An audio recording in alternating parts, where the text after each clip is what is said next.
Okay, then we can start the class. Good morning to all of you. Today we will study about the physiology of growth hormone. This picture shows that the nucleus present or neurons, they are present in the hypothalamus. There are the two groups of the nucleus are there, periventricular and arcuate nucleus. Now these neurons, they are secreting the growth hormone releasing hormone. This growth hormone releasing hormone, along with this, the nucleus periventricular is secreting the growth hormone inhibiting hormone. So both the neurons are present in the hypothalamus and they secrete.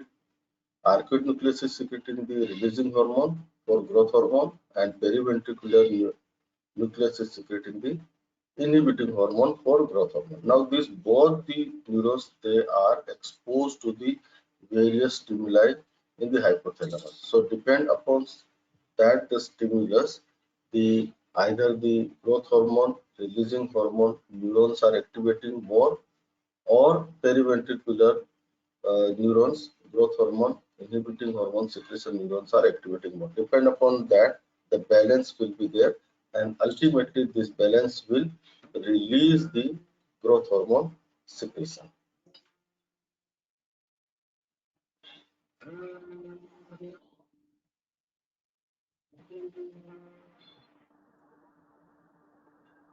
Just a minute, wait for 1 minute, I am coming.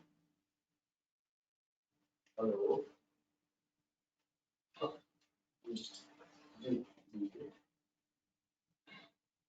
हाँ वो कर लेंगे, सभी कर लेंगे।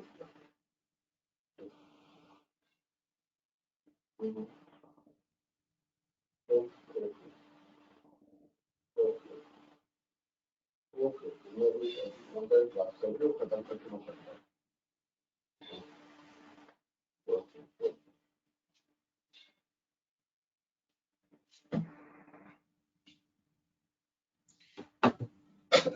Now these neurons, they are releasing and balancing and targeting to the anterior pituitary, the group of the cells in yellow in color you see over here. These are the somatotrophs, and these somatotrophs, they have got the receptors for both the growth hormone inhibiting hormone as well as the growth hormone releasing hormone. Now this growth hormone releasing hormone, which is secreted from the arcuate nucleus, this structure is 40 to 44 amino acid chain is there. Here it is written 43 amino acid chain, but some book says that it is between the 40 and 43 amino acid chain is there, and this growth hormone releasing hormone is functioning on somatotrophs. On the anterior pituitary, the receptors are available, and it stimulates, this growth hormone releasing hormone stimulates the synthesis of growth hormone targeting on the gene GH, growth hormone gene, on the somatotrophs. Now the growth hormone inhibiting hormone, it is also secreted and enter in through the blood supply after the secretion, and it also inhibiting the functions of the somatotrophs. Now this is the in box, you can see the structure of the one cell of somatotrophs. It has got the receptors, growth hormone releasing hormone, which is binding with the receptors. This receptor is known as the growth hormone releasing hormone receptor, and another receptor, this is for the somatomedins. This is for the receptors over here for the growth hormone inhibiting hormone somatostatin. Now these both the receptors, they have the particular molecules are there. Growth hormone releasing hormone receptor has got the receptor for the growth hormone releasing hormone, and somatomedins has got the receptor for the growth hormone inhibiting hormone. Now how this will function over here? Once the both the neurons they are exposed depend on to the various stimuli, and that stimuli will see later on what are the stimuli and how it will be stimulated and inhibited over there. Before that, we'll see the structure of the growth hormone. This is the structure of the growth hormone. The amino acid from 1 to 191 amino acid structure is there. It is the folded structure at two levels, and this folded structure is reducing the areas of this long chain. Is the sulfur bond chain is there, and this will allow this to package the hormone into the in the form of the granules over there. Whenever the stimulus comes, it will be secreted. Now the synthesis, before we see the further, we'll see the synthesis. Whenever the growth hormone releasing hormone is exposed to the somatotrophs, it exposed to the gene where the targeting area is available. Ultimately, what will happen? This will cause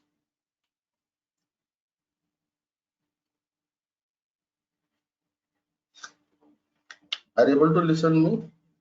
आवाज आ रही है? Okay. So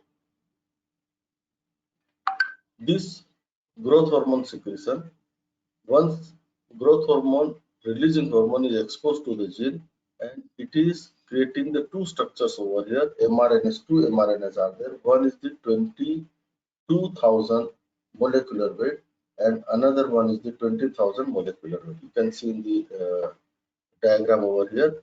So both the structures are synthesized under the influence of the growth hormone. Now 22,000 amino to 22,000 molecular weight, this structure is synthesized further into the rough endoplasmic reticulum. The detailed biochemistry, you know about this, how the synthesis takes place, mRNAs, tRNAs, rRNAs. I am not going in detail. And this structure is known as the pre-pro hormone. In previous class, I have told you that the hormone, once it is primarily synthesized, any hormone, it is known as the pre-pro hormone. Then secondarily, it is synthesized in the Golgi apparatus, is known as the pro hormone. So in endoplasmic reticulum, because this is the protein in nature, that so it is synthesized into the rough endoplasmic reticulum. So rough endoplasmic reticulum for the protein synthesis, the smooth endoplasmic reticulum is for the steroid synthesis or cholesterol form synthesis. Now this primarily pre-pro hormone synthesis takes place. So this is known as the pre-pro growth hormone, and then in the Golgi apparatus, when it is transported to the Golgi apparatus for the secondary synthesis, it is known as the pro growth hormone, and then finally it is matured and full-fledged mature structure containing 191 amino acids formed and stored in the granules, and these granules remain into the somatotroph cells into the entry pituitary. So whenever the stimulus comes, then only it will be secreted. The another structure, 20,000 amino acid. This is also pre-pro growth hormone. Then it is synthesized secondarily, the pro growth hormone, and then finally matured and stored in the form of granules containing the 176 amino acids. So this is the two different structures are there of this hormone. So not only the one structure is there, 22,000 molecular weight one structure, and 20,000 molecular weight is another structure. Out of this, the 22,000 molecular weight is the maximally synthesized into the somatotrophs. So 20,000 is less in concentration, 20,000 molecular weight is less in concentration, and 22,000 molecular weight is more in concentration. Now we'll see, once this growth hormone releasing hormone is released through the blood vessel, enters to the circulation, enters into the anteropituitary and diffused into the fluid, and then exposed to the somatotropes. Now, once the growth hormone releasing hormone exposed to the somatotroph, it binds with the receptors over here. And this receptor alpha beta gamma complex is the G protein, GS protein. It activates the adenylyl cyclase. Is activate the adenylyl cyclase, and cyclic AMP is activating the PK, protein kinase A enzymes, and this protein kinase A enzyme will activate the calcium ligand gated channel, and this also goes to synthesis of the further structure of the growth hormone. So this is the requirement for the release of the growth hormone. But growth hormone releasing hormone, once is bind with this, it stimulates the G protein. It also helps for the synthesis of the growth hormone, primarily, secondarily, and then store in the form of the granules over there. This is the cell known as the somatotrophs. And once the somatostatin is binding with the receptor, it inhibits the G protein structure. Ultimately, it will inhibit the all activities of the somatotrophs over here. So both the hormones, they are responsible for the balancing function of the somatotrophs over here. Now, ultimately, what will happen whenever the GHRH secretion is more, exposure to somatotroph is more synthesis of the growth hormone, and this will lead to more secretion of the growth hormone. Whenever there is a somatostatins are secreted, it will inhibit the function of the somatotroph, and it will inhibit the synthesis and release of the growth hormone. Now, we'll see. This is the structure of the growth hormone. Extreme right side, you can see the structure of the growth hormone receptor. So whenever the growth hormone is released, now how it will be released, that factors we'll see. But before that, we'll see the structure of the growth hormone, which is remain onto the different tissues. Almost all the parts of the body, this growth hormone receptor is there. This is the comparison with the other receptors are there. The ANP, atrial natriuretic peptide. Center one, the insulin is there, and here is the growth hormone is there. Now I am going to tell you about the growth hormone receptor only here. The insulin we'll see in the pancreas. Now this is the structure of the growth hormone. Double domain structure is there. The outer side extracellular fluid, there is a alpha and beta structure is there.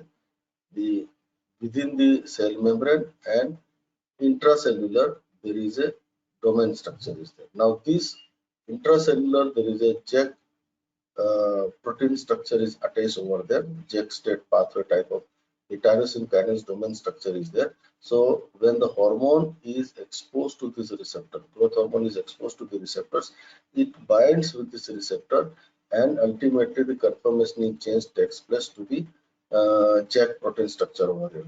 The hormone does not enter into the cell, but it is binding over here, and it is causing the conformational change. So once the molecule is used, it will be that activity is over.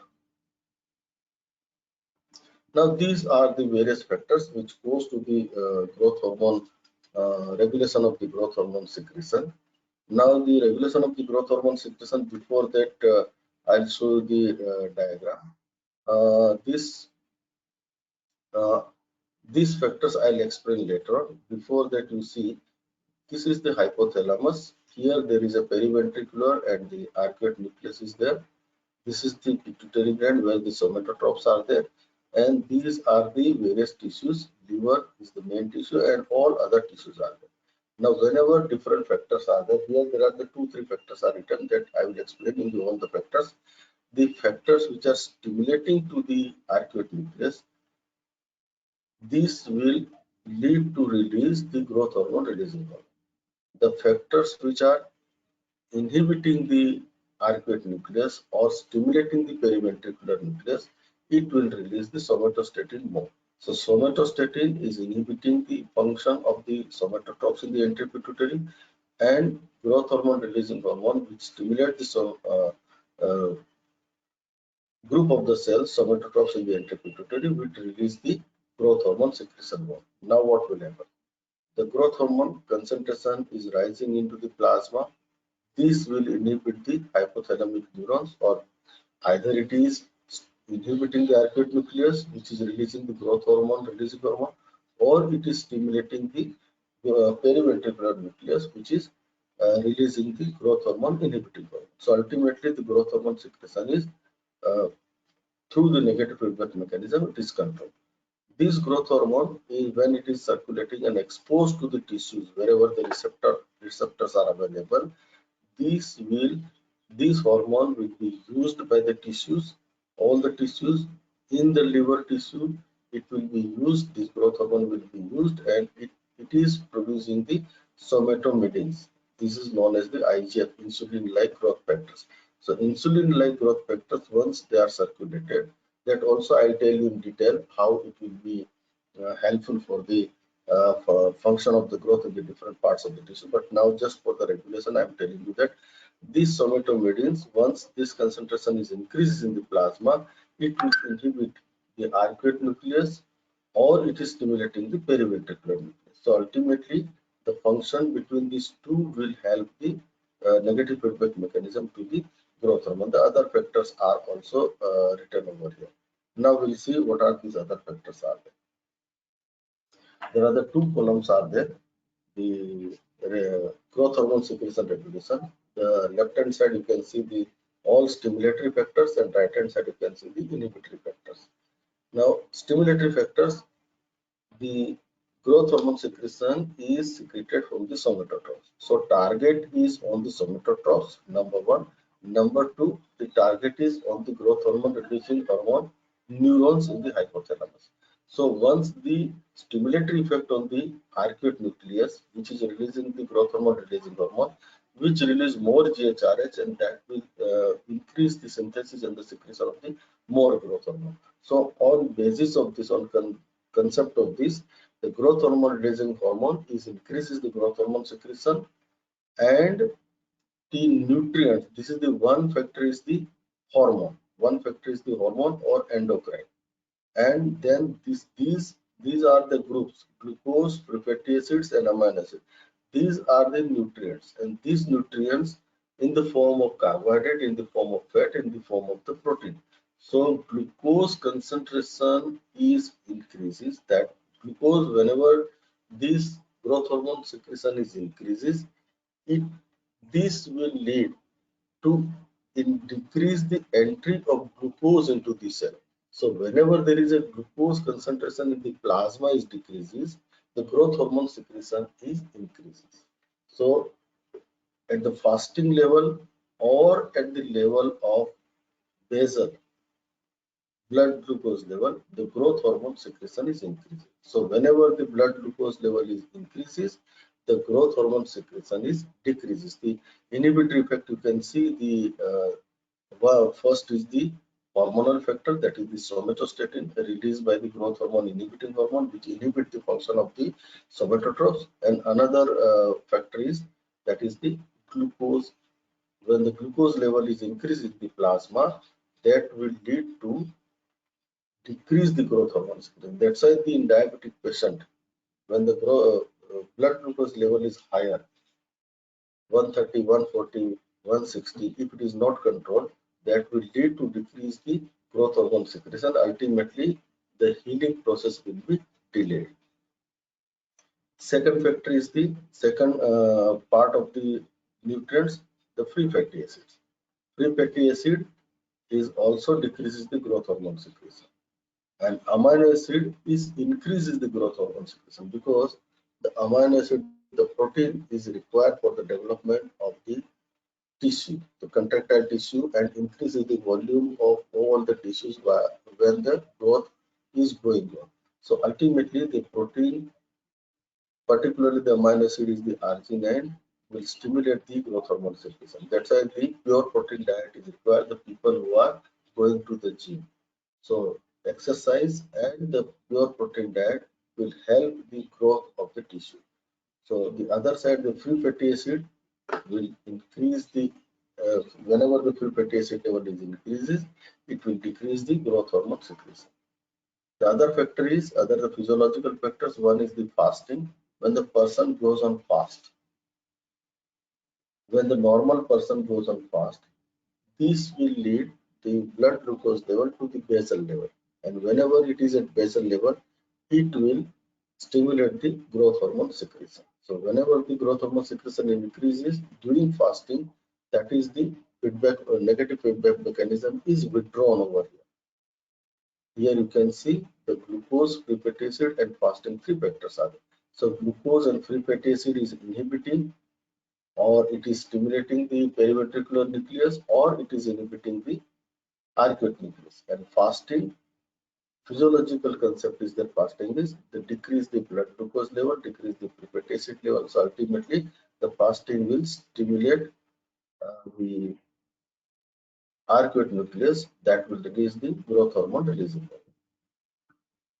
The prolonged calorie deprivation, that will also increase the growth hormone secretion. Again, there is a the free fatty acid level, the plasma is decreasing. The glucose level is also decreases. Amino acid, I will tell you later on why when there is a prolonged calorie deprivation, the amino acid level is also coming down, but this will not help over here for the increased secretion of the growth hormone. So sleep stage 4, what happened here? During sleep stage 4, the two group of these cells are there. One is the GHRH, which is released from the arcuate nucleus, and one is the somatotrophs secreting the growth hormone. Now, during the sleep stage 4, the sensitivity of the neuron as well as the somatotroph is increases.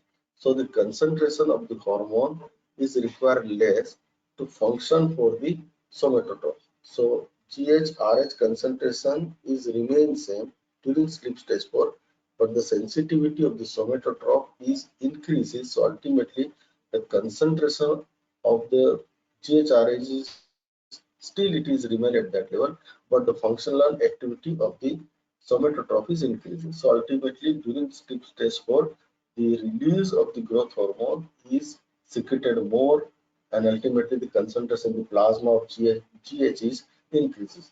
And that's why the sleep is very important during the growing age. And that's why the infants, very young child, they are sleeping particularly first year of life.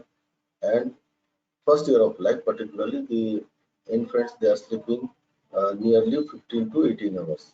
And then second year, it is almost 15, second year life, almost 15 hours they are sleeping.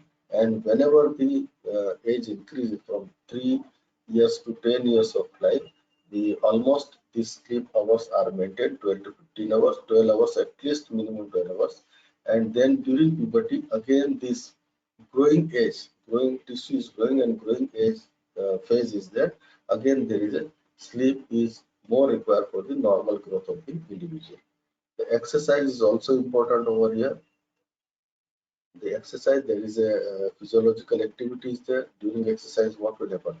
The glucose level is decreases, free fatty acid level is decreases because it is utilized by the tissue, utilized for the production of the heat and the waste products. So ultimately, that will lead to increase the growth hormone secretion, plus the other factors also stimulating that. During exercise, the neuronal activity is increases, that will increase the secretion of the some of the neurotransmitters, which are increases the activity of the growth hormone releasing hormone, or it is inhibiting the activity of the growth hormone inhibiting hormone, that is the stimulating activity to the arcuate nucleus and inhibiting activity to the periventricular nucleus. During puberty, again same, during puberty the growth is required, sudden height is increases, and the volume of the all the muscle and the organs are increases, number of cells are increases. There is a particular the proper growth for the maintenance of the reproductive activities. This will lead to increase the volume of each organ and the number of cells in that tissue. Both are increases, and height is increases and the weight is increased. That will lead during the puberty. So ultimately, the growth hormone is required more. The stimulating activity is there. So the other hormones also they are come in contribution to release more and more secretion of the growth hormone or stimulating activity to the arcuate nucleus. Now, what are these hormones? The estrogen is there and androgens are there. So, testosterone, estrogen, these are the sex steroids that will lead to increase the activity of the arcuate nucleus, ultimately that will lead to the increase the growth hormone secretion. So the more growth hormone secretion, the growth will be a normal within the lifespan is there. The other group of the molecules are that these are the neurotransmitters, and these are the neurotransmitter released from the different neurons in the brain. And while these neurotransmitter dopamine, acetylcholine, and serotonin, when they are exposed to this growth hormone releasing hormone arcuate nucleus, that will lead to stimulate the activity of the arcuate nucleus, ultimately more synthesis and more release of the GHRH, growth hormone releasing hormone, and ultimately that will stimulate the activity of the somatotrophs, and ultimately more growth hormone secretion is released. Some of the alpha adrenergic agonist and beta aminobutyric acids, these are also comes under this the neurons of the brain and encephalitis. These are the five molecules are the dopamine, acetylcholine, serotonin, alpha adrenergic agonist, and gamma butyric aminobutyric acid. These have the stimulating effect onto the arcuate nucleus. So ultimately that will lead more and more GHRS secretion, and that will lead to maintenance of the growth hormone secretion to the higher side into the plasma during the various activities and during the lifespan. So whenever these molecules are secreted, the growth hormone secretion is more. And finally, the growth hormone releasing peptide. This is the ghrelin, and ghrelin is secreted from the stomach. That in GIT you will learn it more in detail. And this ghrelin has got the stimulating activity. You can see in the diagram here. GHRP, growth hormone releasing peptide. You can see the growth hormone releasing peptide. Into bracket it is written ghrelin. So growth hormone releasing peptide stimulating the arcuate nucleus, ultimately growth hormone releasing peptide that will lead to increase more GHRH, and ultimately more growth hormone secretion will be there. So first it is found in the stomach tissue, and while it is released, it will be in the circulation after the diffusion, and once it is exposed while circulating to the arcuate nucleus, that will lead to the stimulating effect to release, synthesis and release more of the growth hormone. Now, inhibiting, there are 2-3 factors I explain you. Somatostatin, that is growth hormone inhibiting hormone. When the blood glucose level is higher side, that will inhibit the arcuate nucleus, or the activity of the periventricular nucleus is increases. The free fatty acid increase, also the same physiological phenomenon is there. It is still not known that whether it is directly inhibiting or stimulating both of these neurons, or it is inhibiting the one neuron, so automatically the activity is increases of the other one. The somatomedins, these are the release from the growth hormone inhibiting, that is the periventricular nucleus. Growth hormone itself, that is the negative feedback mechanism. The alpha adrenergic agonist is stimulating. So here the beta adrenergic agonist, the opposite activity is there. Both of these, the cortisol, whenever the adrenal cortex, the middle layer, zona fasciculata is secreting the cortisol, and cortisol does not store into the gland. Whenever the molecules are mature, it will be simply diffused into the plasma. So whenever the cortisol level is increases, it will inhibit the growth hormone secretion. And senescence is the old age, during old age, when the glandular functions are diminished to its activity, as well as the other organs which are the targeting organs for that particular hormone is also diminished its activity, that is known as the senescence. And other two physiological factors are there. One is the obesity. The adipose tissue level is more, volume is more, that will inhibit the growth hormone secretion. And during pregnancy, first, second, and third trimester, the concentration of the growth hormone secretion is decreases. So it depends upon that on which trimester the growth hormone concentration is decreases, but it does not remain same to all the three quarters are there. This is the regulation I have already told you. Now this is the secretion of the growth hormone in 24 hours. Secretion of the growth hormone in 24 hours, and in next slide we'll see the secretion of the growth hormone during lifespan. Now first we'll see. Are you able to listen?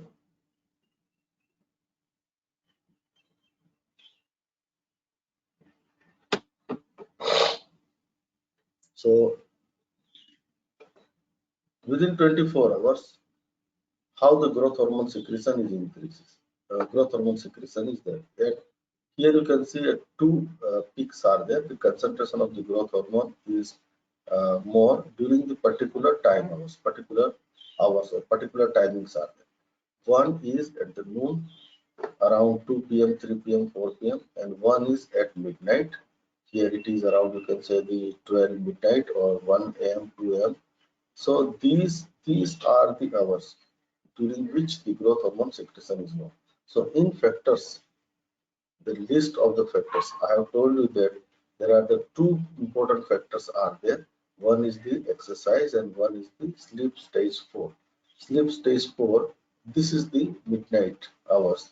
Almost all the people are sleeping, and during this period the sensitivity of the somatotrope or sensitivity of the growth hormone or arcuate nucleus is increases. Ultimately the concentration of the hormone is required less, which increase the activity of the somatotropes in the anti-pituitary, releases the more growth hormone. And during exercise also the activities increases, that will lead to the increase the growth hormone secretion. Now remaining time the growth hormone secretion is there, but little in concentration, and once the peak has come, there is a negative feedback mechanism comes on the way. The growth hormone itself is inhibiting, or the other factors which are also comes on the way, which inhibit again and come back to the basal level. Again, when it comes to the basal level, the cycle starts again, and again the concentration is increases. It comes back to normal. But two different factors, it does not bring back them to the normal level at the basal level.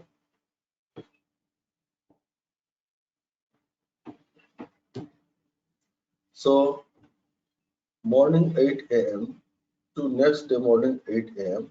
during this 24 hours time period, the growth hormone secretion maximally during the sleep stage 4 and during afternoon hours, because the physical activity is going on continuously, that will lead to increase the growth hormone secretion.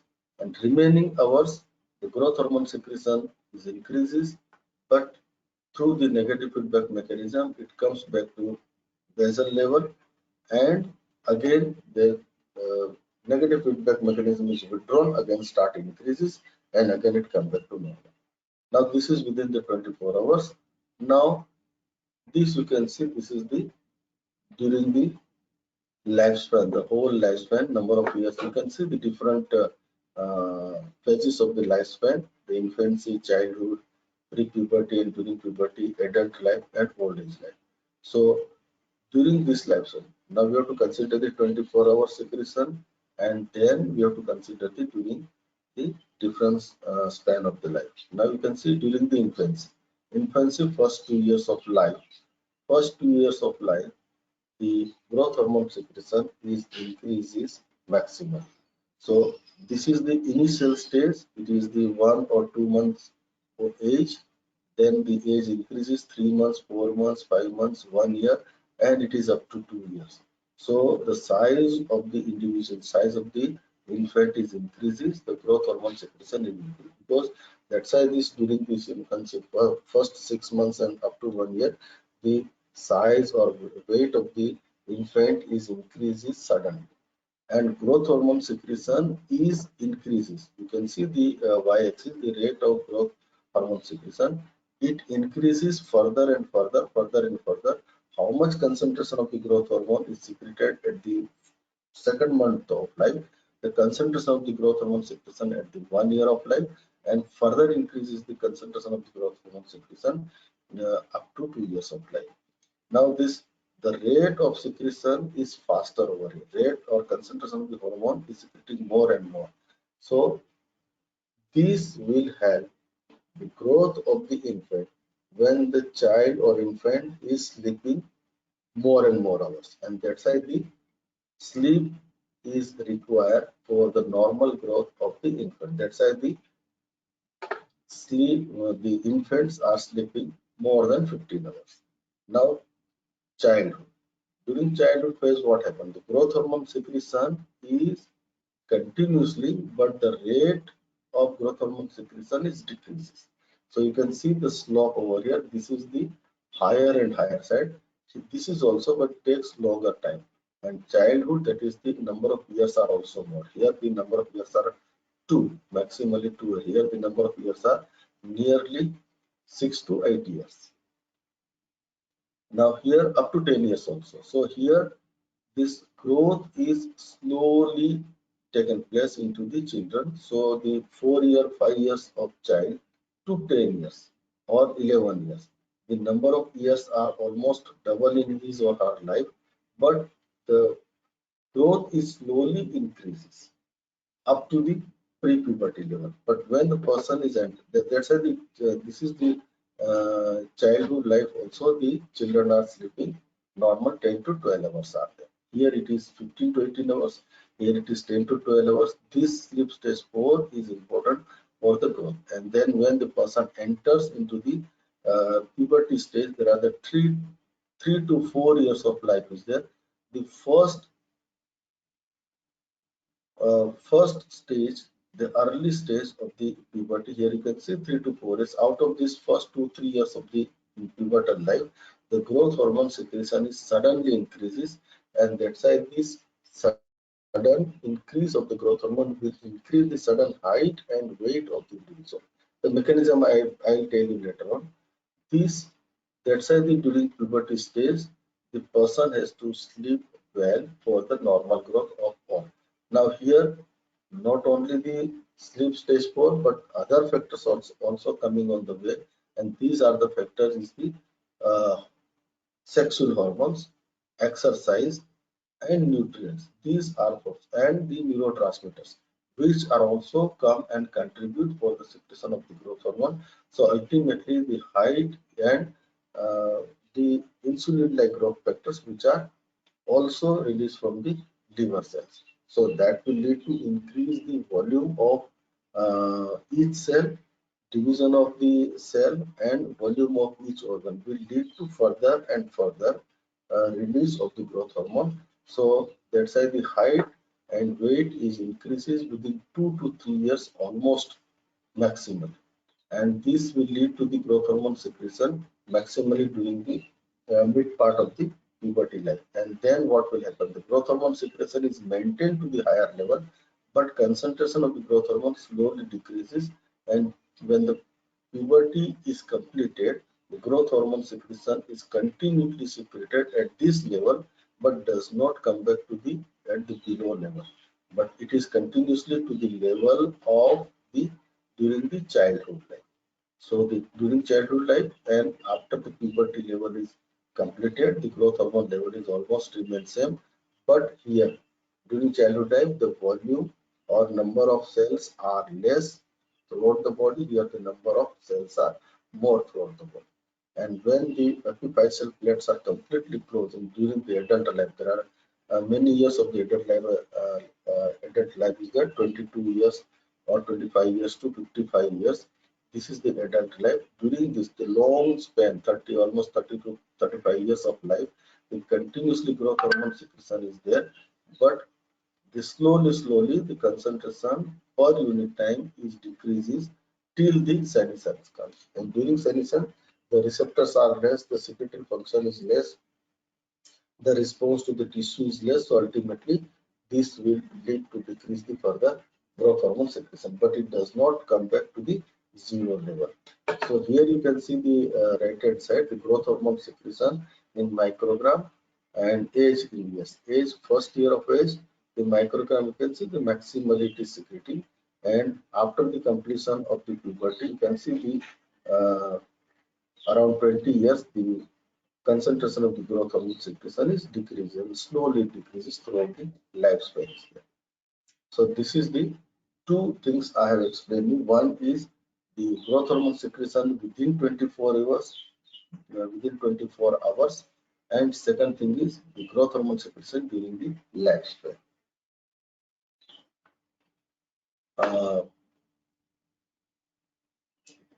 This is the particularly time period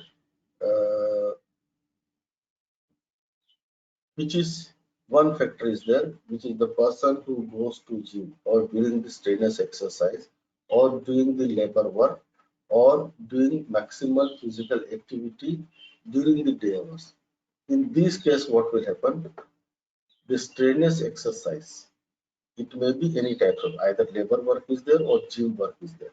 Any type of the exercise that will lead to the maximum secretion of the growth hormone compared to during the sleep hours. So this will lead for the growth particularly increase into the individual. So that's why you have to allow the children to play more. That will lead to continuously exercise, will lead to secrete the more growth hormone secretion, and ultimately the growth of the individual is increases. Now here 5 to 20 years, here the nanograms per ml is given. 5 to 20 years of life, within this lifespan, it is 6 nanogram per ml. 20 to 40 years life, 3 nanogram per ml, and 40 to 70 years almost 1 to 6 nanograms. So continuously the growth hormone secretion is decreases per ml.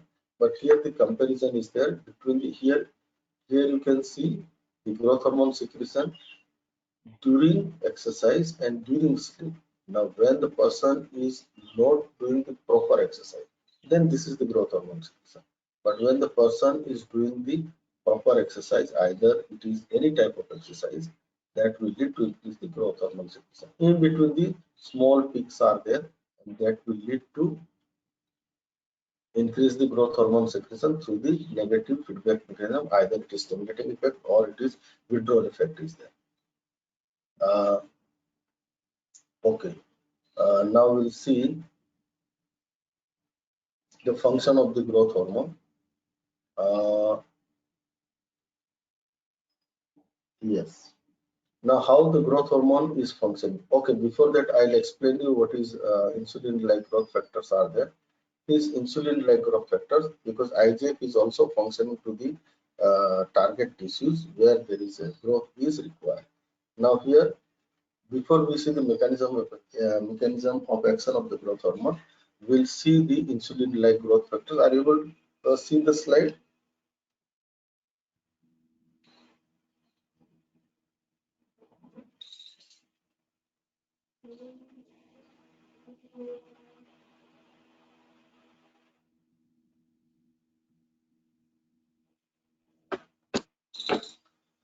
Here,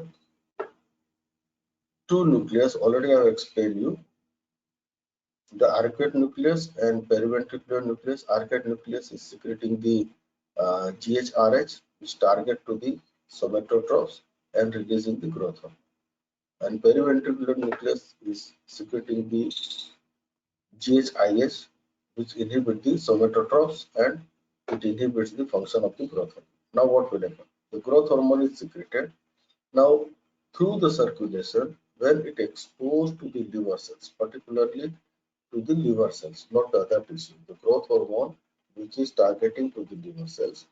These liver cells are under the stimulation of the growth hormone, synthesize the two particular protein structure. One is the insulin-like growth factor. The other one is the insulin-like growth factor binding protein. So binding protein as well as the molecule, both are synthesized in the liver. So once the IGF, insulin-like growth factor 1, and insulin-like growth factor 2 is in fetal tissues, one is in the adult tissue. This IGF-1 is binding with the binding protein, which is also synthesized under the influence of the growth hormone into the liver cells. So IGF-1 is binding with the binding protein. Now this IGF-1, when it binds with the binding protein, the type of the binding protein is IGF binding protein 3. There are the IGF binding protein 1 to 6. The 6 varieties of the binding proteins are available. IGF-1 insulin-like growth hormone binding protein 1 to 6, but IGF-1 is binding with insulin-like growth factors binding protein 3. Now this IGF, once it is binding, it is in the circulation, is in the bound form. Once it is in the bound form, it will have a survival period is increased. So if it is in the form of the reservoir, it has got the half lifespan is also more. So it will continuously circulating into the bloodstream unless and until it will be utilized.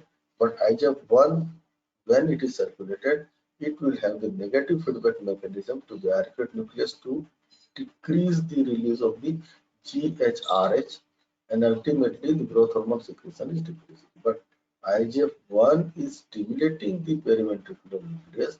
Ultimately, the secretion of the GHIH inhibiting hormone is increases, which also inhibit the growth hormone secretion. So ultimately, this is through the negative feedback mechanism that insulin-like growth factor is functioning over here. Now, what is the difference between IGF-1 and IGF-2? Now, IGF-1, which is present in the adult, this contains the 70 amino acids. IGF-1 is containing the 70 amino acids. The receptor for the insulin-like growth factor IGF-1 is similar to the insulin receptors. Little differences there in the receptor of the growth hormone. It is like insulin. Their receptors are insulin-like insulin receptors, very similar to the insulin receptor. That's why the name is given insulin-like growth factors. Insulin-like growth factor is secreted. Growth factor 1, IGF-1 is secreted dependent on growth hormone before birth, and its plasma concentration is 10 to 700 nanogram per ml. Are you able to listen? Yes, 10 to 700 nanogram per liter. And this IGF-1 is maximal during the puberty time, and the concentration IGF-1 is also rises in the childhood, and it attains to peak level at the puberty, and it declines in the old age. And the IGF-1 secretion, the growth hormone function, and the IGF-1 function, they are independent functions are there to the target tissues. IGF-2, what is the difference between what are the characteristics of IGF-2?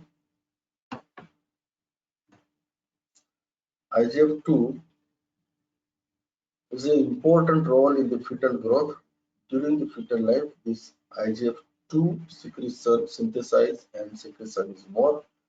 The amino acid chain is 67 amino acids.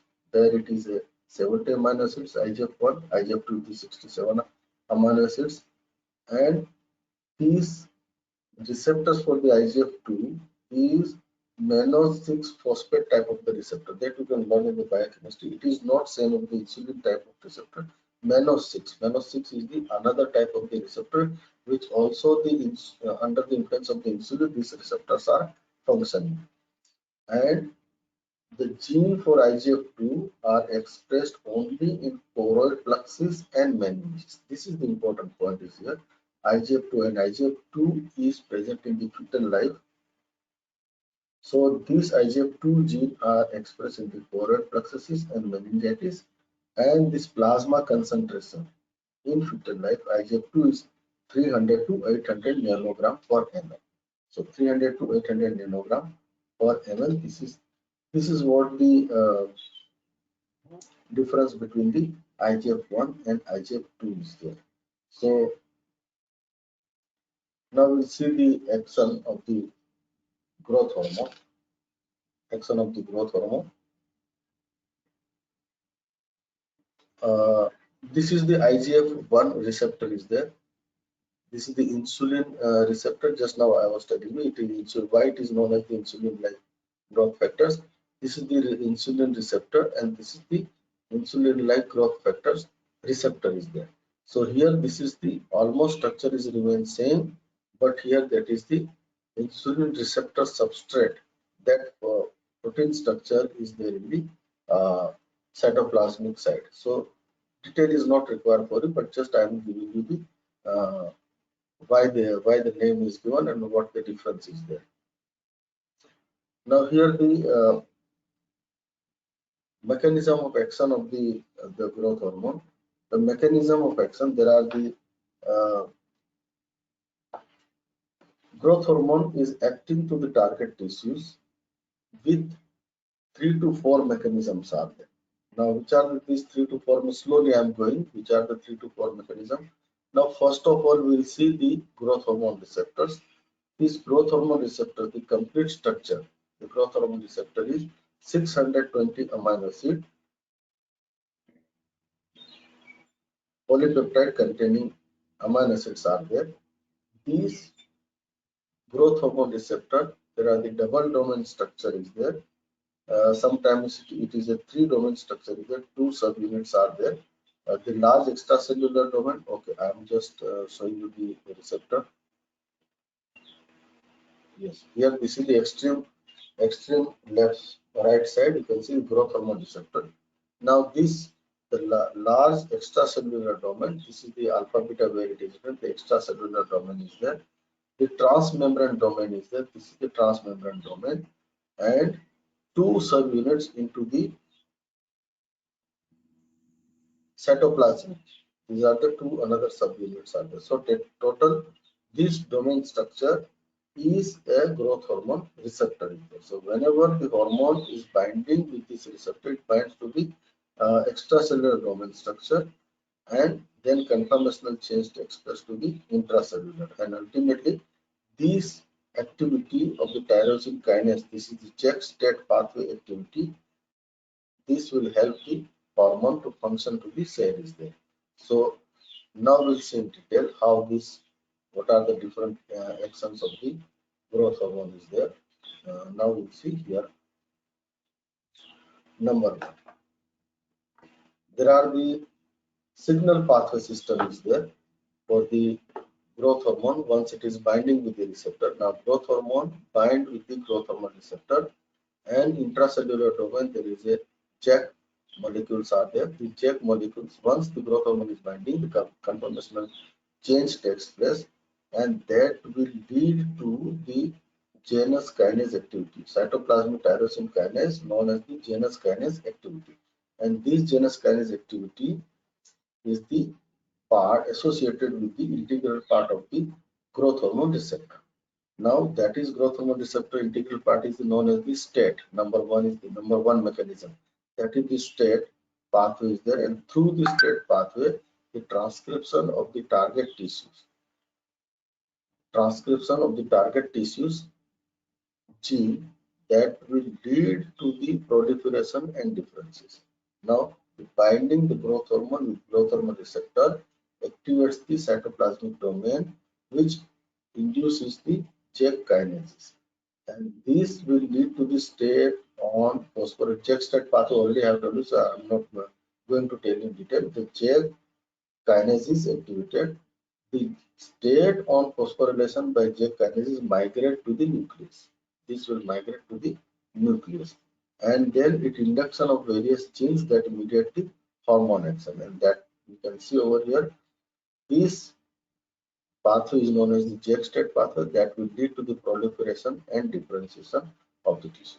The second pathway, signaling pathway. This the one is the state, second is the SHC. You can see over here the SHC, that is the full form of the SHC, that is the intracellular proteins are there.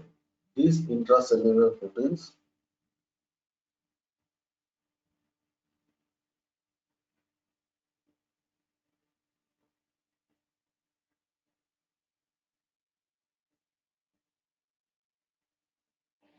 These intracellular proteins activated the MAPK, that is a mitosis activated protein kinase, This mitosin activated protein kinase, again, these molecules are activating the transcription of the target genes, and it is proliferating and differentiating to the growth. So this is the second signaling system.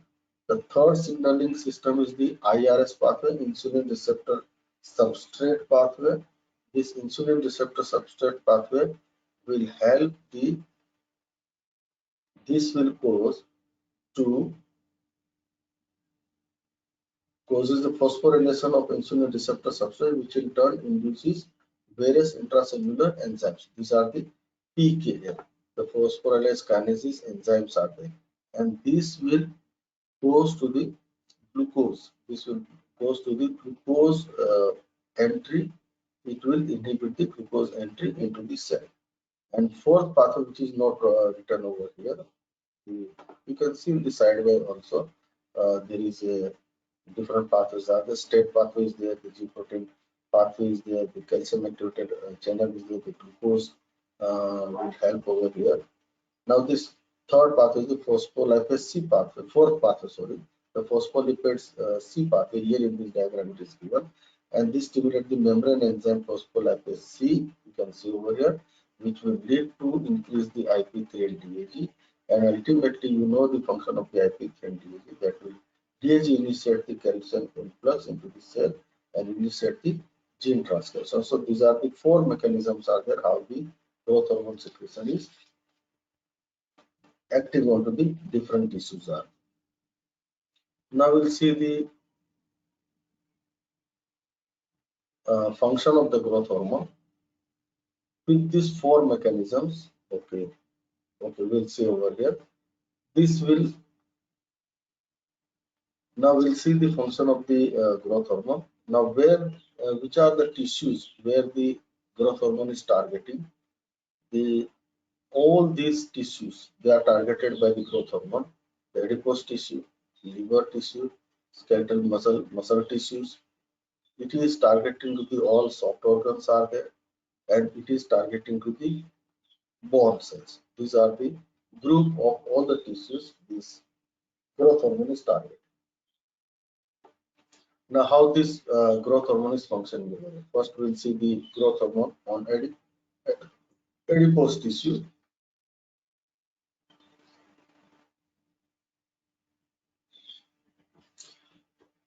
This growth hormone, you can see in the block, it decreases the glucose uptake and increases the lipolysis. The growth hormone decreases the adiposity. That means it does not allow the volume of the adipose tissue to increase. How this will? The growth hormone causes lipolysis and increases the plasma level of free fatty acid. So this will promote the ketogenesis as a it increases the free fatty acid and keto acids in the plasma, and this provides the energy in various conditions of hypoglycemics and stress. So during this childhood life till the puberty is over, this free fatty acid level is increases will help the individual or children for the energy purpose, and ultimately that energy will be utilized because of the various types of the exercises, and ultimately that will lead to the blood glucose level decreases, that will lead to the increases the hunger. So that's why the children are eating frequently and doing the exercise frequently. That will lead them not to increase the volume of the adipose tissue, and that will help them to increase their physical fitness. Second thing is in the liver. In liver, it increases the RNA synthesis, it increases the protein synthesis. So various proteins which are required for the different parts of the body, which is synthesized over here, and it will increase the gluconeogenesis. It is increase the blood glucose level, and it increases the synthesis of the insulin-like growth factor binding proteins, and it is increases the insulin-like growth factors. So insulin-like growth factors and binding proteins, both side by side is synthesizing over here. If binding proteins are less and growth factors are more, then the lifespan of the IGF is decreases. When the binding protein is more and IGF is bind with this protein structure, then the lifespan of the IGF is increases. Ultimately, it will have a longer duration for the function to the target tissue through the IGF receptors are there. So protein which is synthesized and it increases the blood glucose level.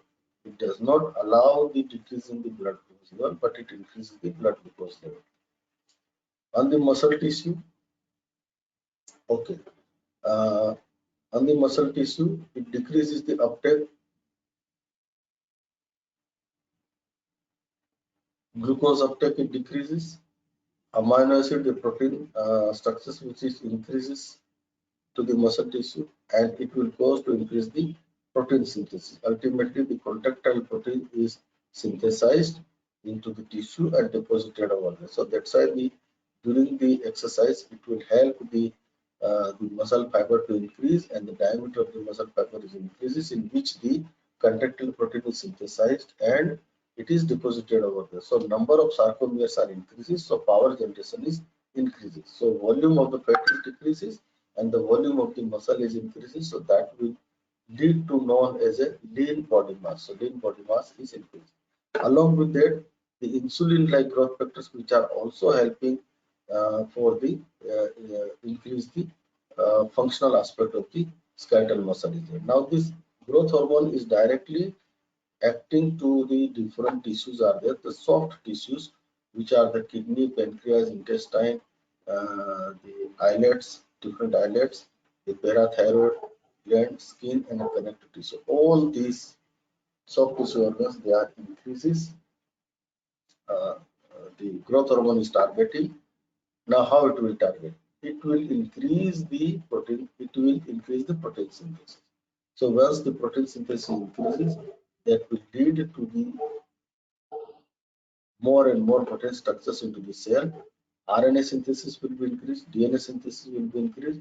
So that will lead finally to the cell division. And once the cell division occurs, this number of cells are increases into the organs, and volume, each volume of cell is increasing. That will lead to the increase in the cell size and volume organ. So ultimately, the final product is the increases the organ size and increases the organ function. So function of the organ is depend upon the growth hormone which is targeting to. So IGF is also targeting, the growth hormone is also targeting. Now IGF is targeting to the chondrocytes.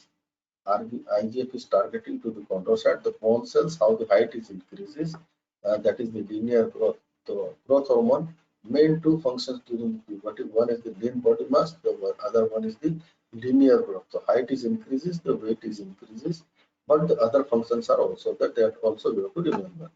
Now, during this growth hormone exposure, IGF exposure, and growth hormone directly exposure to the chondrocytes, there are the cells which is present into the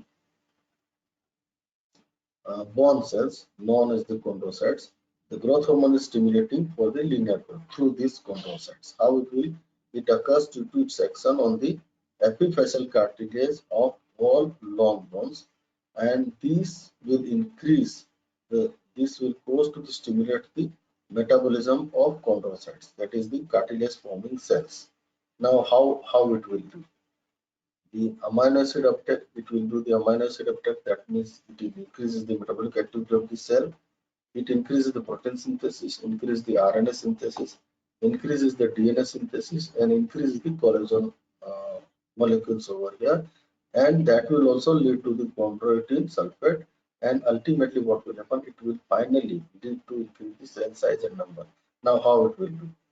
Now, this protein synthesis will lead to increase the incorporation of proline into collagen, protein amino acids, and its conversion into hydroxyproline.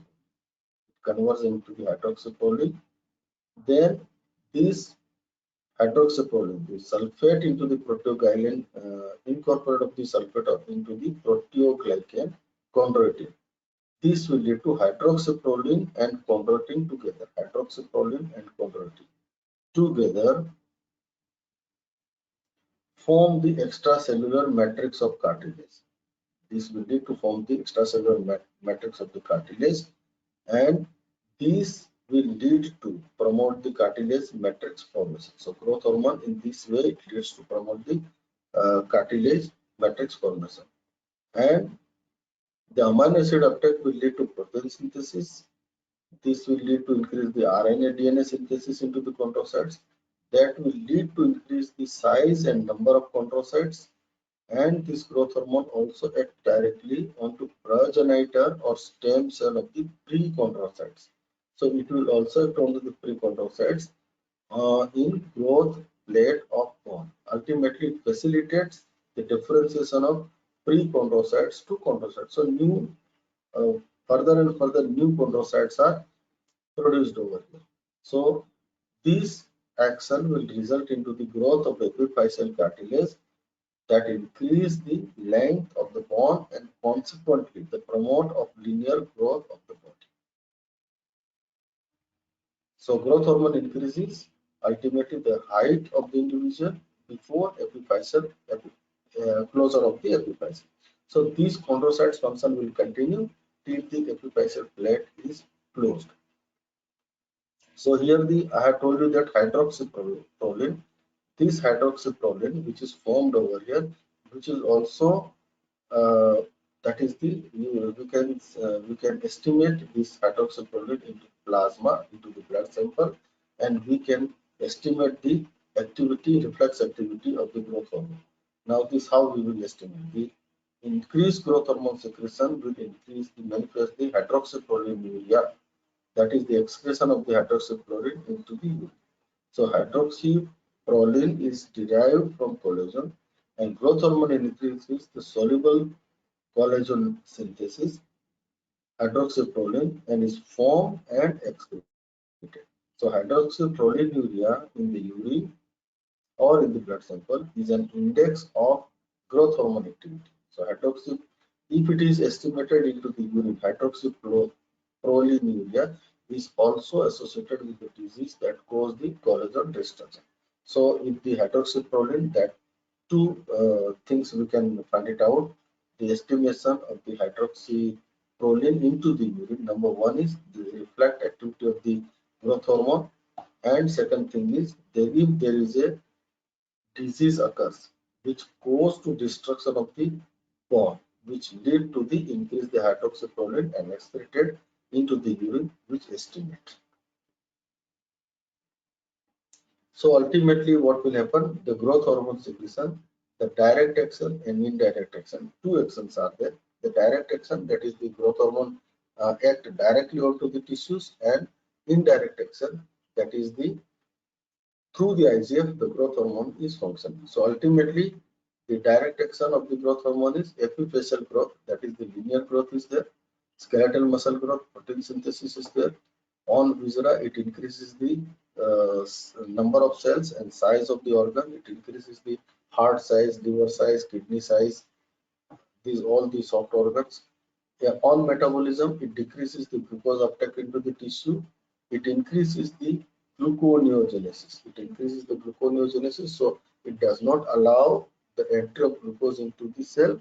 Plus, it is increases the glucose formation from non-carbohydrate sources. Ultimately, the blood glucose level, whenever there is a growth hormone secretion is more, blood glucose level is increasing. That's why the people who are suffering from the acromegaly or giantism, they are always suffer from the diabetes. It increases the lipolysis. Lipolysis means decreases the volume of the adipose tissue and increases the free fatty acid level, and it decreases the insulin sensitivity. Insulin sensitivity, that means the insulin receptors, when the insulin is binding with the insulin receptors, the glucose entry will be there into the tissue. So whenever there is a insulin is binding with the insulin receptor into the tissue, the blood glucose level will come down. Now here the growth hormone is decreases the insulin sensitivity. Ultimately binding of the insulin to the insulin receptor is decreases, so blood glucose level does not decrease. So three ways. There are the three ways the growth hormone is increases the blood glucose level. Number one, it is increases the blood glucose level through gluconeogenesis or neoglucogenesis.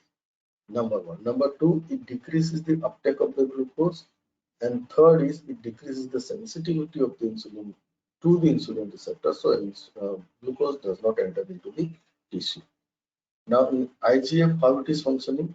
It is secreted from the liver, IGF, insulin-like growth factors, and along with that the insulin-like growth factor binding proteins. It increases the epithelial growth. This is the indirect activity through the IGF. It is a visceral growth, increase the volume of all the organs. On metabolism, it prevents the lipolysis and it increases the protein synthesis, and it also causes the insulin-like activity. So here, this is the functional difference of the growth hormone and IGF. The IGF prevents the lipolysis and insulin-like activity. It functions as an insulin-like activity. So this will balance the blood glucose level during the normal individual. Over here, I think you must have studied. Detail I am not going because further detail is not required for you.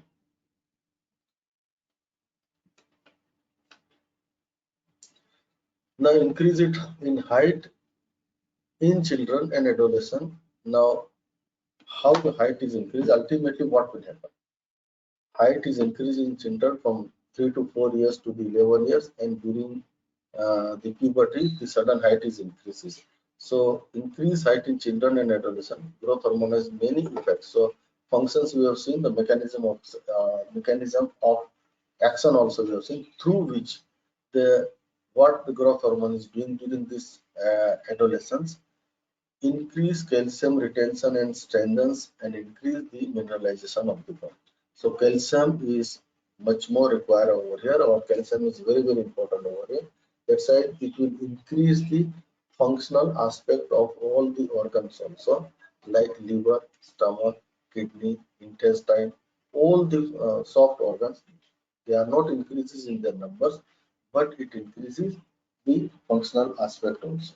So ultimately what will happen? This will lead to effect on electrolyte and whatever metabolism. Now electrolyte metabolism, it increases the plasma calcium level by increasing its absorption from GI tract, and it potentiates the effect of vitamin D on the intestine. So action of vitamin D onto the intestine plus absorption of the calcium from the intestine, it also goes to the retention of the sodium ions. It decreases the sodium and potassium excretion into the urine, and it also maintains the extracellular fluid volume. So it maintains the blood volume, and this will because of the engine renin angiotensin aldosterone system, and it also suppressing the atrial natriuretic peptide, which is released from the cardiac cells, cardiac cells, which goes to the natriuresis. So it prevents the natriuresis, and it increases through the renin angiotensin aldosterone system, increase the sodium and the potassium into the plasma. So ultimately it increases finally the plasma phosphate level, and through the uh, proximal tubule of the kidney. So it increases all the substances into the blood side. So the functional aspect of all the tissues are increased, particularly the molecules which are required for the development of the body continuously. This will help the kidney to function at the different parts of the neurons are there. So that will lead, you can say, it increases the calcium concentration, it increases the function of the vitamin D, it increases the retention of the sodium, it increases the retention of the potassium, it increases the plasma phosphate level also, and ultimately that will lead to the increases the extracellular fluid volume that will maintain the blood volume. It increases the muscle mass that already we have seen through the sarcomere hypertrophy synthesis of the protein into the skeletal muscle. It promotes the lipolysis. It increases the protein synthesis. I have already explained. Stimulate the growth of all internal organs, including the brain. Plays a role in homeostasis. Homeostasis means internal environment, maintenance of the temperature, minerals, waters, the glucose level, plasma, free fatty acids level, amino acid level. It reduces the liver uptake of glucose, maintain the higher side of the plasma glucose level, promotes the gluconeogenesis in the liver. The same function increase the plasma glucose level, contributes to the maintenance and function of pancreatic islets. So the insulin activity, glucagon activity is also increases because the functional aspect of the pancreas, both the endocrine as well as the exocrine, is increases. Ultimately, the digestion of the food and the functional aspect of the hormone to the different tissues. Stimulates the immune system, and it also increases the functional activity of the thyroid hormone. So conversion of T3 from T4. So these all the activities are continuously goes on during the children lifespan and adolescent lifespan, help the individual to function normally. This is how the simple diagram is there for the feedback mechanism, negative feedback mechanism of growth hormone secretion. Somatostatin and growth hormone releasing hormone, which is released over here, which goes to function to the somatotrophs. Somatostatin is inhibiting, growth hormone releasing hormone is stimulating. Ultimately, growth hormone secretion is there. This will have a positive feedback to the somatostatin molecules, that is the periventricular molecules, and negative feedback mechanism to the arcuate nucleus. This will lead the growth hormone, once it is target to the target tissue, then the product which is circulating is somatomedin C or insulin-like growth factors, which has got the positive feedback to the periventricular nucleus and negative feedback mechanism to the arcuate nucleus. So the insulin-like growth factors is inhibiting the growth hormone secretion to inhibit the arcuate nucleus as well as the somatotrophs in the LTP2. So this is the how the feedback mechanism is going on. This is the complete detail is there. The hypothalamus and pituitary. There are the two symbols are there. One is the minus symbol, one is the plus symbol. So the growth hormone releasing hormone, this positive effect are there, and growth hormone releasing hormone, which has got the negative effect is there. Growth hormone inhibiting hormone. So what are this negative role is there? What are the positive role is there? On the top, you can see the exercise stress and REM sleep. It has got the positive effect. Arginine positive effect. REM sleep and glucose negative effect. These are all the factors. They have got the negative feedback mechanism. This is shown as a regulation of the growth hormone. Here, that once these are the positive effects, somatomedins. The somatomedin is the IGF, exercise, stress, sleep, and amino acid arginine. These has got all the positive effects are there. This growth hormone, once it is secreted, it acts onto the many tissues, all different tissues, liver and fibroblast through IGF-1 and IGF-2. IGF-2 is in the fetal life, IGF-1 in the adult type. This has got the positive, negative feedback mechanism. Negative feedback mechanism on the hypothalamus and at the pituitary level through the bloodstream. When it is transported into the bloodstream, it also born on the cartilage tissue through the IGF-1. It is functioning. So once the IGF is available in the free form, it will got the negative feedback mechanism. So IGF is binding with the binding protein and then it is circulated. But at the target tissue, it is available in the free form. It is converted to the free form and target to the target tissues. Once the bound form is saturated, then the molecule is available in the free form, and that free form is got the negative feedback. This is the balance between this to the GHIH and GHRH. This is what the growing bone and the adult bone that you know already about. I think anatomy you must have learned about this. Now this is the graph shows that the growth is continuously, which the four different lines you can see over here. The four different lines are indicating that the four different group of the tissues are there. X-axis it is given in the age in years, and Y-axis it is given in the percentage. Now there are the four different tissues. The number one is the lymph tissue, the brain and head, particularly the neurons in the brain, body, and most visceral organs, all the soft organs, and the bone, and the fourth is the reproductive. So these four group of tissues, how they are growing during the growing age. Now here what will happen? When the child is born, this growth after the birth, it slowly starts increasing. So when the growth is increases, the sudden growth occurs during the lymphoid tissue. Lymphoid tissues are growing, and ultimately the maximum growth of the lymphoid tissue is there. That's why in children the lymphocyte count percentage is more than the neutrophil. But when the puberty comes and when the puberty is over, then the lymphoid tissue is decreases. Ultimately, the lymphoid, the particularly the lymphocyte count is decreases, comes to 35%, 30 to 35%, and neutrophil count is increases around 60%.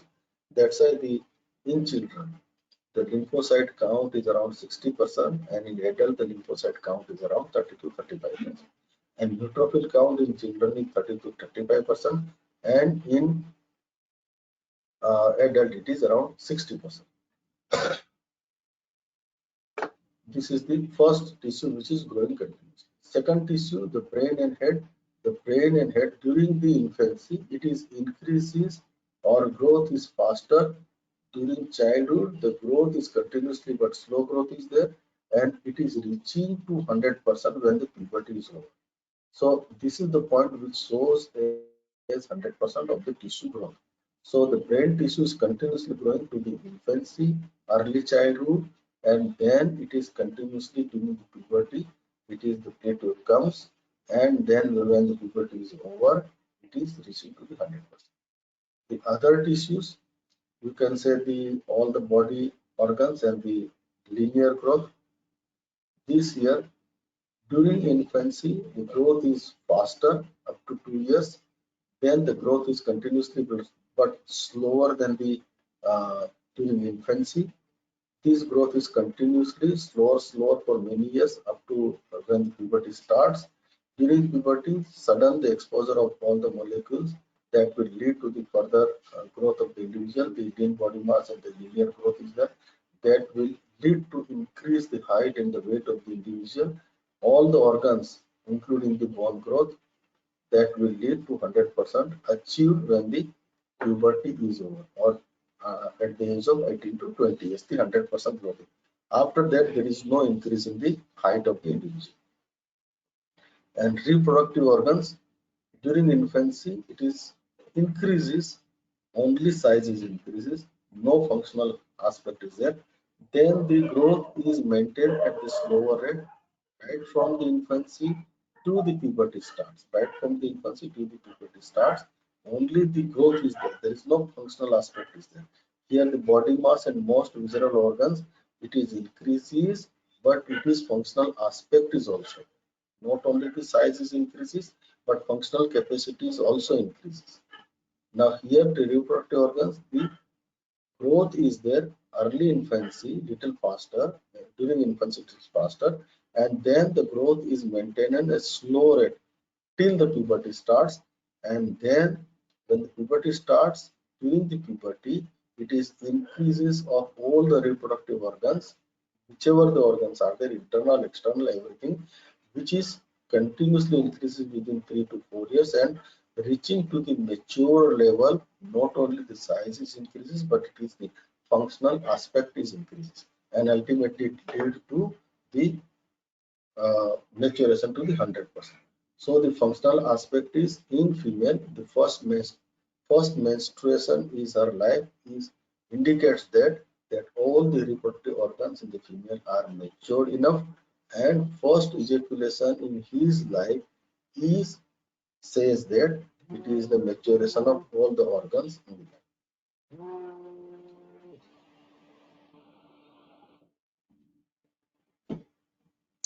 Now this is the growth charts are there. Height gain, which is during the infancy and during the adolescence. Now here you can see this is the age in years in the left hand side diagram. The height increases. Age in years is given, and here the height increases in centimeter per year. In centimeter per year. So this is the year 2 years of life, 4 years of life, 6 years of life. So each 2 years of life, what happened to the height in centimeter? Now here the height increases during the infancy. This first 1 year of life, the height increases around 20 centimeter per year. But height increases at the end of second or third year life, it increases per year, it is around 10 centimeter. And after that, it is increases 8 centimeter per year during the childhood. And when the puberty starts, again increases from 8 centimeter per year to 10 to 11 centimeter per year. And then height, when the epiphyseal plates are blocked, then this height does not increase, and ultimately it comes back to the zero level. So after the puberty is over, after the age of 18 or 20, you can see here this is the 14 years and then 16. At the 14 years, the maximum growth is there of the individual during the adolescent growth spurt, that is around 10 to 11 centimeter per year. And after that, after 14 years, around 16 years, the growth is decreases. The secretion of the increased height of the individual around 6 centimeter per year, 4 centimeter per year, and 2 centimeter per year. When the individual is reaching to 20 years, it is hardly in millimeters, and then there is no further increase of the height.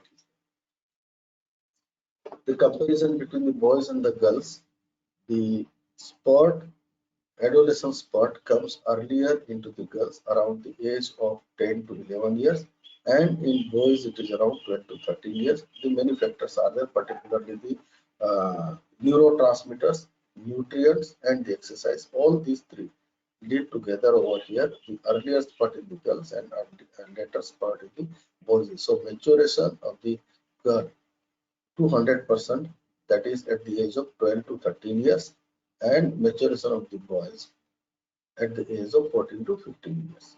So this is the comparison between the height per year increases in the male and female in the early stage till the pre-pubertal period. It is almost the same in both male and female, but pre-pubertal spurt is adolescent spurt is earlier in the female and the girls, and then later on in the boys. So that's why the height is epiphyseal plates are blocked in the female is around 16, 17 years up to 18 years, and in boys the epiphyseal plates the height does not increase after the age of 20 years.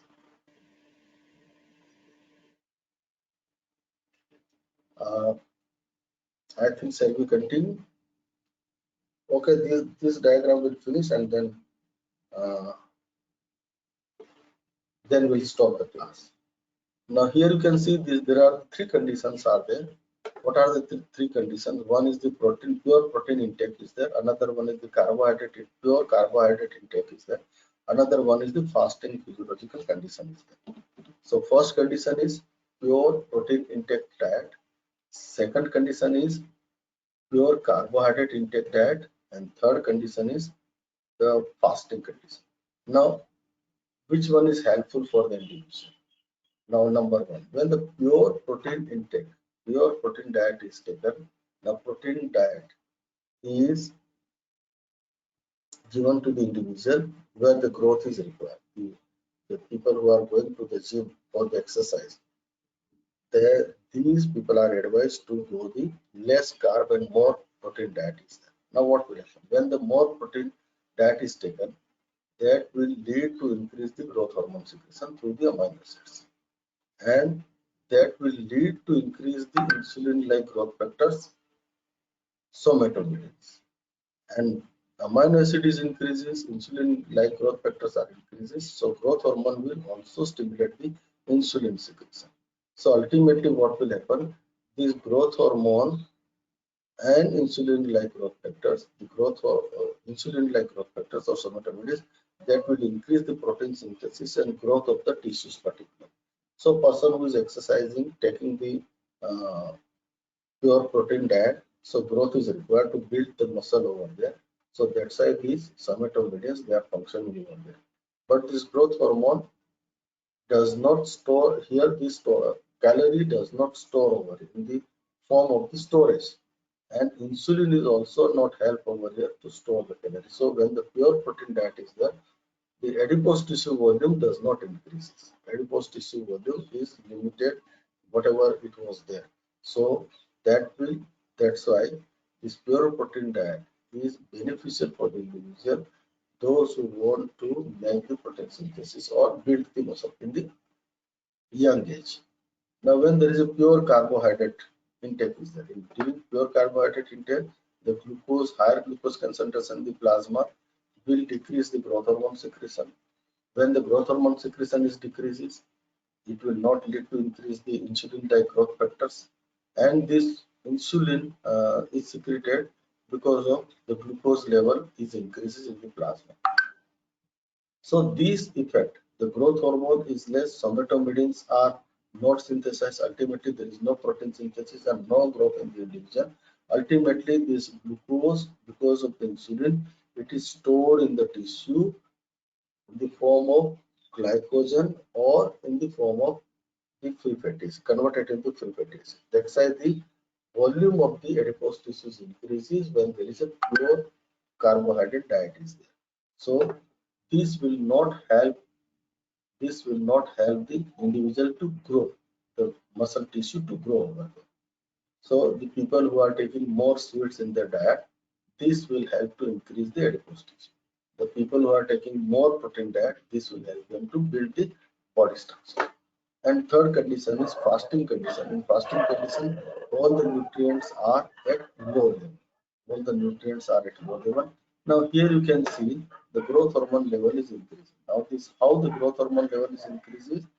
Here you can see the fasting level. The protein is not available, so somatomedins are not synthesized. So no protein synthesis, no growth is there, and insulin secretion is also decreased. During this, calorie mobilization occurs because the calories required to survive the individual. So calorie mobilization occurs. This calorie mobilization will increase the growth hormone secretion. So the growth hormone secretion, increased growth hormone secretion during fasting is beneficial to the individual. So this is how these three conditions are explainable. So during fasting, the growth hormone levels increases to calorie mobilization because growth hormone is causing the lipolysis. Lipolysis causing the free fatty acid level in the plasma is increasing. That will provide the energy to the individual. So growth hormone secretion during fasting, that will help, that will cause to be beneficial to the individual. So this is how the growth hormone details we have seen.